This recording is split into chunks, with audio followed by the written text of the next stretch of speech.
Hello, we are live for another weekend double episode here today.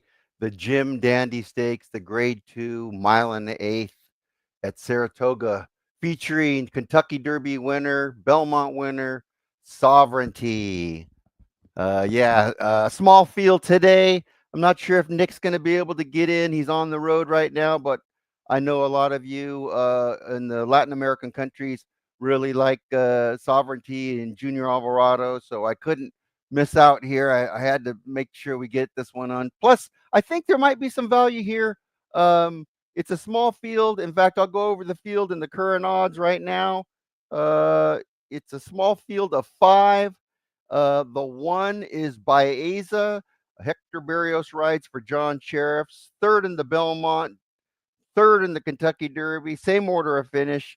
Should this one should be just off the pace. I think this one's going to be really close, and I'll get to something here in a second. I think Nick just popped in. Let me see if I can get Nick in here. There he is.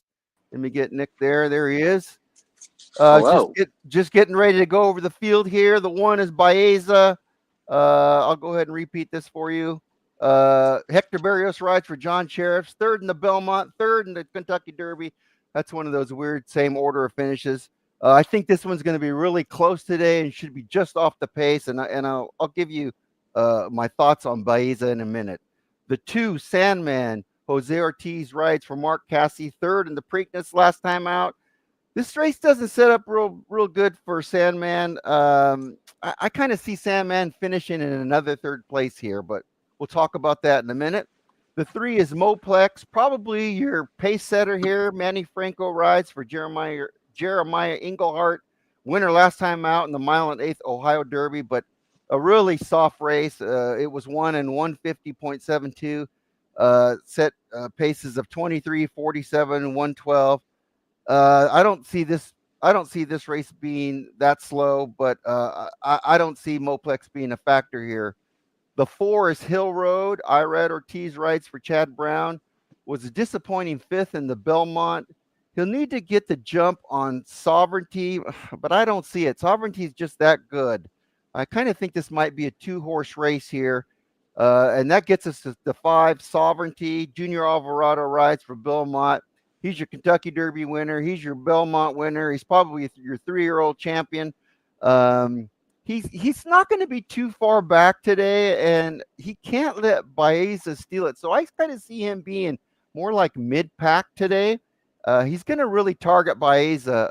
If Baeza gets too far out, I think he might be able to steal this. So that's the field right now. 7-2 on Baeza, 5-1 on Sandman, 7-1 on Moplex, 15-1 on Hill Road. That surprises me a little bit. The Hill Road's the longest shot on the board, and 1-2 on Sovereignty. Probably well deserved there. Nick, what do you think? I don't like that you hate my horse. I'm all over Moplex. I Oh my God. have him as a lone lead on a speed favoring track. I don't believe a horse has been passed down the stretch yet on the dirt at Saratoga. Maybe at all this year, and since they've ran there, I don't know, a million races, and there's no passing.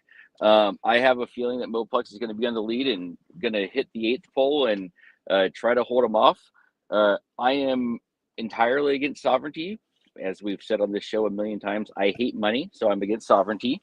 But I think this is entirely a prep for Sovereignty. I think they're targeting the Travers, and maybe not even the Travers. Maybe they're just targeting the Classic. So this race is just to get a race into him because he's been off for a while. The other one that I find interesting, I think you're going to talk about here in a second, is Baeza.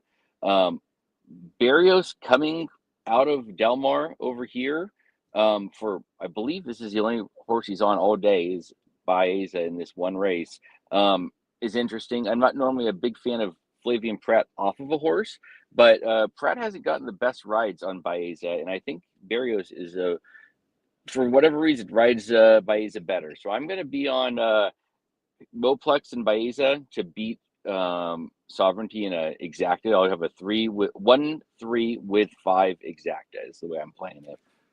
Well, I like that we disagree here. I don't expect a blistering pace, and that doesn't set up well for Sandman.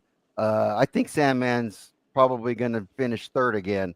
Moplex, I think he's going to set the same kind of pace, a 23:47. That hurts Sandman and Hill Road. And I think Baeza might even try and take the lead away from Moplex early. I like the setup here for Baeza. I like the pace here for. I think Baeza can take part in this pace setting here. I think the distance is just right for Baeza, and I think Baeza actually is the best closer in this field. It's just a matter of how much of a jump he gets on Sovereignty, because we know when Sovereignty starts getting those big strides going, he's just hard to beat. But Sovereignty is going to target Baeza, I think, and not let him get too far ahead of him. Baeza just has too good of a kick late, and with only 5 horses, there's not a lot of horses, not a lot of things to get in your way. Baeza is going to have a nice, clean opening there in the stretch. I'd be tempted to do Baeza over Sovereignty in an exacta, but I'd probably be a fool not to box the two because Sovereignty is that good. It's just a matter of how far Sovereignty lets Baeza get ahead, in my opinion. Yeah, I think your biggest problem with boxing is that it's paying $2 for a dollar. So every time you hit it, you're just basically breaking even. So Yeah. you would probably be better off doing one more or the other heavier, right? I mean, you can do a $20 on Baeza over Sovereignty, or then $10 the other way, or make it so that it basically pays out the same with a little bit heavier Baeza or Sovereignty over Baeza. Yeah, But you're right. it's There's no value there in betting Sovereignty over Baeza. In fact, there's not any money back specials because it's only a 5-horse field. yep. So probably the bet would be Baeza over Sovereignty, or maybe I've always done this after the fact. I've said I should have gone with my horse and your horse. Maybe it's Baeza over Moplex. I don't think Moplex stays in the top 3, but maybe that's the play. What's that pay? So I don't see the try. Oh, sorry. That's what I would have done. Is I also did a try where I was like, okay, Sovereignty wins, Baeza runs second, and then Moplex holds on. It's a good trifecta. But if you go 1 with 3, it's $26 for a dollar currently for an exacta. So that's probably not a bad way of doing it.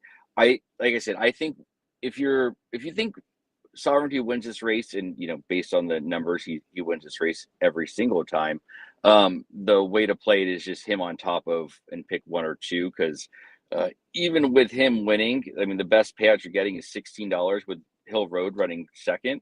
Otherwise, it's less than 10. So it's not a really great betting race, given how heavy Sovereignty is getting bet. So if you think Sovereignty is beatable, it's kind of the time to do it. And if you don't think he's beatable, you're probably better off just watching the race and enjoying. I think the best 3 horses in this field actually are Sovereignty, Baeza, and Hill Road. Not in that order. I think Baeza is better than Hill Road, but maybe that's the try. Since Hill Road is 16-1, maybe it's Baeza over Hill Road over Sovereignty. Maybe Sovereignty, like you said, is just a workout. Maybe something kind of weird goes on, and they just kind of back off there in the stretch. But Baeza, Hill Road, Sovereignty are my top 3. If I'm doing a trifecta, I would go Baeza, Hill Road over Sovereignty. I'm kind of like you, trying to play against Sovereignty here just for the value. Yeah, I mean, I think that's all it is. We've seen this over and over again where Sovereignty is just really good. I mean, he won the Kentucky Derby and the Belmont and has looked great doing it. I know we were watching the Florida Derby when he got beat by Tapan Street, and I still stand by when Tapan Street comes back, he's going to be great and should have won the Derby, but he hasn't worked out in the last 60 days according to Equibase, so I'm not holding my breath. So, but yeah, I mean, Sovereignty has just been so good and so hard to really a really tough one to try to beat. They do keep saying, Saratoga is the graveyard of champions, and it kind of feels like this is probably not the place to take that stand. The Travers is probably a better idea of taking that stand because there'll be a little bit more value, and Sovereignty will probably be a heavy favorite and probably get to face a much better field. But this may be the one where you get the chance to beat him, and then he comes back and you actually get 2-1 on him next time. But I'm willing to bet he wins this one. Well, I'm not betting. I'm betting against him winning this one, but most likely outcome, I think, is Sovereignty just kind of wiping the floor with this group. I think if you're going to take a shot at Sovereignty, a small field like this is the time to do it. Also true. That's just kind of my feeling. And Right. Baeza is so good in the stretch. I mean, Yeah. how many times have we seen him just closing up the gap in the Santa Anita Derby, in the Kentucky Derby, in the Belmont Stakes? He's so good in the stretch. He's actually better in the stretch. His late pace is better than Sovereignty's in the last 16th of a mile. So, and I just hope. Go ahead. I was gonna say, I do wonder if on that is a mile and an eighth too short for Sovereignty, because he's been running a mile and a quarter the last two races, and cutting back to a mile and an eighth, is that too short? And Baeza won at the Santa Anita Derby at a mile, or ran second in the Santa Anita Derby. It is kind of feels like maybe the distance is too short, which would be the same thing I'd say about Hill Road and Sandman. I think both those two I really don't want because of the pace and because of the way they close in the distance. So will be interesting to see. But that is true. Baeza closing like that is a very interesting idea. Yeah, we'll see here. I think we're about 2 minutes away. I can't see. Yeah, it says post time, but they are just walking them around trying to get some more money in the pool, because they are trying to get people to bet a 5-horse race, and it's always a little bit difficult. Yeah, I'm staying away from it. It's just not worth the risk. I don't want to sit here and shake my head afterwards when Sovereignty wins and say, why did I waste my money? But I think they are moving towards the gate now. I'm going to put the audio up on the track. It may talk over us a little bit. They're not saying anything yet, but as soon as the track audio starts, I'll go to full screen here. But yeah, good luck if you're betting. Thank you again to my Latin American followers. I know you love Junior Alvarado and Sovereignty. Good luck to you if you're wagering. I appreciate you guys popping in. This is one of the reasons why I wanted to put this up here today, is because I know a lot of you can't see Sovereignty run where you're at. So you know that if he's running, I'm always going to put it up here. Ladies and gentlemen, it's post time for the Jim Dandy, presented by Mohegan Sun. And they're going into the gate now. They're pretty close to the gate, so I'm going to go ahead and let it rip. Any last thoughts, Nick? I hope Moplex proves you wrong.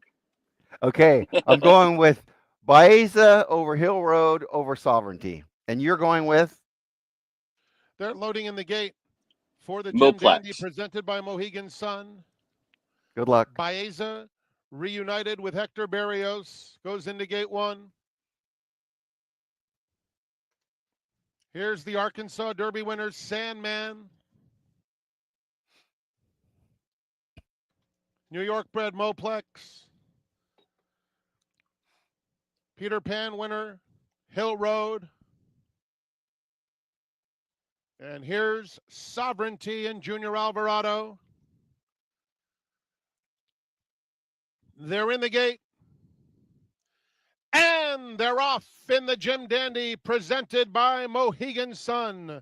And Moplex breaks alertly. Baeza is up close, and Sovereignty very sharp out of the gate, right off of Moplex. So they move into the first turn, and the New York bred Moplex with the advantage. Has it by a length and a half over Sovereignty. Baeza tucks in third. They're followed by Sandman, who's certainly closer than usual, just 4 lengths off the lead. And Hill Road is at the back of the field. 24-2, a very reasonable opening quarter for Moplex and Manny Franco as they swing on to the backstretch. It's a 2-length lead on Sovereignty in second, and Baeza is matching strides, in fact, taking second from Sovereignty as they head down the backstretch. Sandman and Jose Ortiz 4 lengths off the lead, and Hill Road. It's a compact field that went a half in 48-2. Moplex keen while showing the way. 2-length advantage into the far turn. On the inside, Hill Road has made an early bid. Baeza is still in second as they come to the 3/8. Sovereignty dropped back a bit, but is revving up once again with a 3-wide bid as they go through 6 furlongs in 1:12-2. Moplex, the leader, coming to the quarter pole. Baeza and Sovereignty are head and head. Hill Road made that bid, but drops back, and then Sandman there at the top of the stretch. Sovereignty is up to take the lead. He and Baeza in close quarters, but Sovereignty has the upper hand in mid-stretch. Baeza is trying his best to cling to him, but it's Sovereignty and Junior Alvarado still on top and still with plenty left in the tank. Sovereignty scores in the Jim Dandy. Baeza ran lights out, but he ran into Sovereignty. It was a long way back to a three-way photo for third. The Kentucky Derby and Belmont winner is now a Jim Dandy winner with his eyes on the Midsummer Derby.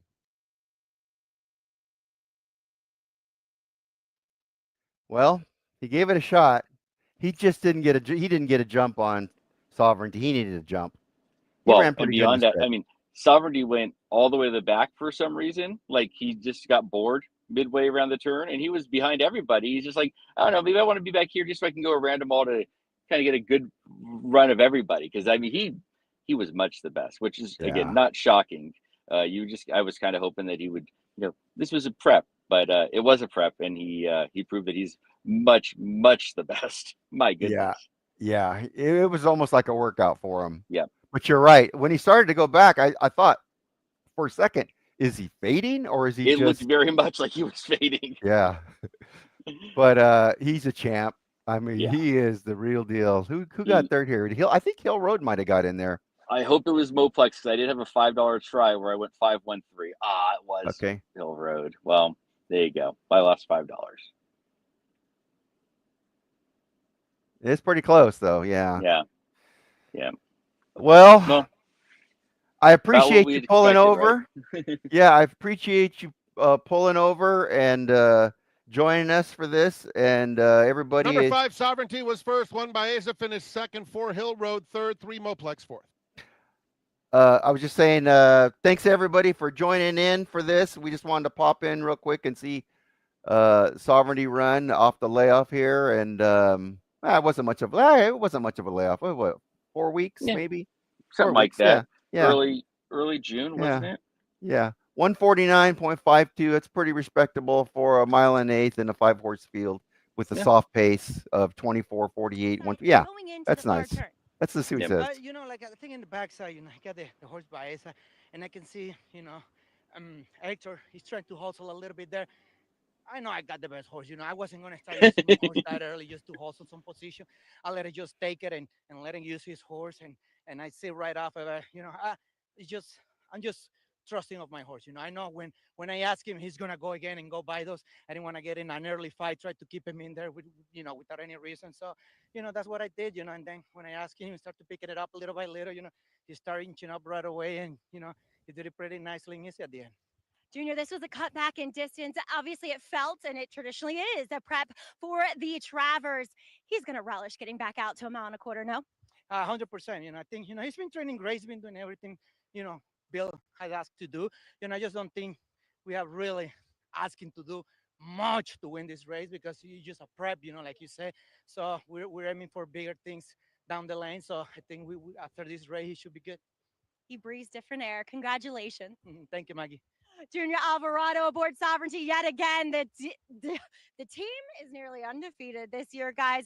But Acacia, you're with Michael Banahan from Godolphin. Well, he's certainly a champion. And should be a pretty good Travers. So yeah, I mean, it sounds like journalism's not going. He's going to take a break, but they're still going to get a bunch of those 3-year-olds that have been running in these races to come. So it'll still be a really, really good Travers, as it always is. Yeah. Okay, that's it. We just wanted to show this Jim Dandy really quick. Sovereignty wins over Baeza. Hill Road third, Moplex fourth. That's it. Thanks, Nick, for pulling in. That's it. We're going to sign off here. And I hear you had a good day yesterday at the track. Yesterday, I made 50% ROI. So luckily, I haven't bet nearly that much today because I've been driving all day. But I got Del Mar, and race 2 just went off. So I'll get home in time for race 5, and we'll play the late pick 3. All right. We'll see you later, Nick. And everybody, thanks again for joining. And good night. See ya. Ladies and gentlemen,